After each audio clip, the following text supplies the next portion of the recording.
விவசாயத்தை பொறுத்த வரைக்கும் ஏறத்தாழ ஒரு 70% பேர் விவசாயத்தை நம்பித்தான் வாழ்ந்து கொண்டிருக்கின்றார்கள். இந்த மாவட்டத்தை பொறுத்த வரைக்கும் அவர்களுக்கு நீர் ஆதாரம் முக்கியம். அதுக்காகத்தான் குடிமராமத்து திட்டத்தை கொண்டு வந்து நிறைவேற்றி கண்மாய்கள் அனைத்தும் தூர்வாரப்பட்டு அந்த தூர்வாரப்பட்ட வண்டல் மண் விவசாயிகளுக்கு விலையில்லாமல் கொடுத்து அதனால் விவசாயிகள் அதிக விளைச்சலை பெற்றார்கள். ஒரு வருடம் கண்மாய்கள் ஆழப்படுத்தப்பட்ட காரணத்தினால மழை காலத்தில் நீர் அதிகமாக தேக்கி வைக்க குடிநீருக்கு தேவையான நீர் கிடைச்சது, வேளாண்மைக்கு தேவையான நீர் கிடைக்கப்பட்டது. விவசாயிகளுக்கு 24 மணி நேரம் மும்முனை மின்சாரத்தை நாங்கள் தான் கொடுத்தோம். ஒரே 5 ஆண்டு 2016 அம்மா இருக்கும்போது விவசாயிகளுடைய பயிர்க்கடன் தள்ளுபடி செஞ்சாங்க.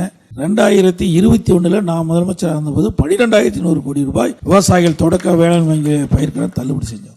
இப்படி விவசாயிகளுக்கான நிறைய திட்டம். அதோட இது வறட்சியான பகுதியாக இருக்கின்ற காரணத்தில் இந்த பகுதி மக்களுக்கு தடையில்லாமல் வேளாண் பணிக்கு தேவையான நீர் கிடைக்கும் என்பதற்காக காவிரி குண்டார் என்ற அற்புதமான திட்டத்தை 14,400 கோடியில் அந்த திட்டத்தை துவக்கி வைத்து அந்த பணிகள் நாங்கள் மேற்கொண்டோம். இடையில திராவிட முன்னேற்ற கழக அரசு வந்து கிடப்பில் போட்டாங்க.